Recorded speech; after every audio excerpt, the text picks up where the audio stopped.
আজকে যে বিজনেসটির কথা আপনাদের সাথে শেয়ার করব সেটা আপনারা থাম্বনেল দেখেই বুঝে গেছেন। আজকে আমি ডিমের পাইকারি এবং খুচরা ব্যবসা নিয়ে কথা বলবো। ডিমের পাইকারি ও খুচরা ব্যবসা খুবই লাভজনক একটি ব্যবসা। আপনারা চাইলে ডিম পাইকারি কিনে খুচরা বিক্রি করতে পারেন অথবা খামারিদের কাছ থেকে খুব অল্প দামে ডিম কিনে পাইকারি বিক্রি করতে পারেন। এই বিজনেসটি সম্পর্কে জানতে হলে অবশ্যই পুরো ভিডিওটি শুরু থেকে শেষ পর্যন্ত দেখবেন আর অবশ্যই আমার চ্যানেলটি সাবস্ক্রাইব করে রাখবেন। এই বিজনেসটি আপনি মাত্র 2000 টাকা পুঁজি নিয়েই শুরু করতে পারবেন। আপনি ডিম কিনে স্টক করার জন্য একটিমাত্র ছোট ঘর হলেই হবে, কোনো বড় দোকান বা ব্যবসা প্রতিষ্ঠানের প্রয়োজন নেই। এই ডিমের চাহিদা বাজারে সারা বছরই বিদ্যমান থাকে। মাছ মাংসের তুলনায় ডিমের চাহিদা বাজারে সবচেয়ে বেশি। এই কারণে আপনি যদি ডিমের ব্যবসাটি করেন সেক্ষেত্রে লস হওয়ার কোনো সম্ভাবনা নেই। আমি কিছুদিন মার্কেট রিসার্চ করে দেখলাম একটি ডিমের পাইকারি দোকানে প্রতিদিন 10,000 থেকে 20,000 ডিম বিক্রি হয় এবং খুচরা যে ডিমের দোকানগুলো রয়েছে ওই দোকানগুলোতে প্রতিদিন 1,000 থেকে 5,000 ডিম বিক্রি হয়। তো আপনি যদি 5,000 ডিম নিয়ে ব্যবসা শুরু করেন আর প্রতি পিস ডিম যদি আপনি মাত্র 4.5 টাকা করে কিনেন, তাহলে আপনি মোট 22,500 টাকায় পুরো ডিম কিনে ফেলতে পারবেন এবং ব্যবসা শুরু করতে পারবেন। মানে এখানে আপনার মোট 22,500 টাকা প্রথম ইনভেস্টমেন্ট হবে। এখন আপনি কোন জায়গা থেকে ডিম সংগ্রহ করবেন? আপনি ঢাকার কারওয়ান বাজার অথবা অনেক পাইকারি আড়ত রয়েছে, ওইখান থেকে ডিমগুলো সংগ্রহ করতে পারেন। আমি কিছু ঠিকানা ভিডিও ডিসক্রিপশানে দিয়ে দিব।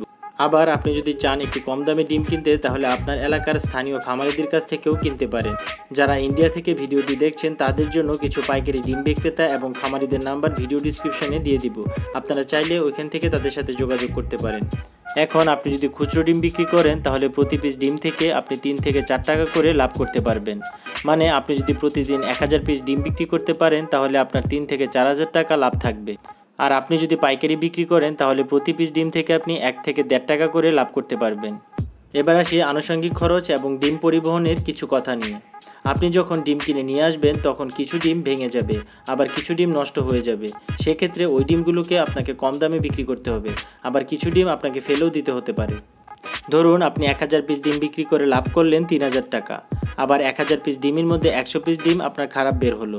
ওই ডিমগুলোকে আপনার খুব কম দামে বিক্রি করতে হবে। তাহলে আপনার লাভের 3000 টাকা থেকে আরও 500 টাকা বাদ যাবে ভেঙে যাওয়া ডিম বাবদ, আর পরিবহন খরচ বাবদ 1000 টাকা লাগবে প্রতি ভ্যান ডিম আনতে। সর্বশেষ আপনি এখান থেকে সব খরচ বাদ দিয়ে প্রতি 1000 পিস ডিম থেকে 1500 টাকা লাভ করতে পারবেন। তাছাড়া কোনো সময় যদি ডিমের দাম বেড়ে যায় সেক্ষেত্রে আপনার লাভ আরও বেশি হবে। ধরুন আপনি ডিম স্টক করে রাখলেন, ডিমের দাম বেড়ে গেলে তা বিক্রি করতে পারবেন। সেক্ষেত্রে আপনাকে মার্কেট অ্যানালাইসিস করে বিজনেসে নামতে হবে। আপনি বিভিন্ন বাজারে যান, দেখুন কোন জায়গায় ডিমের চাহিদা কেমন, বাজারে কোন জায়গায় দোকান দিলে সবচেয়ে ভালো চলবে। প্রিয় ভিউয়ার্স, এই ব্যবসাটি সম্পর্কে যদি আপনাদের কোনো মতামত থাকে তাহলে অবশ্যই কমেন্টস করে জানাবেন এবং নিয়মিত সব বিজনেস আইডিয়া পেতে আমার চ্যানেলটি সাবস্ক্রাইব করে রাখবেন।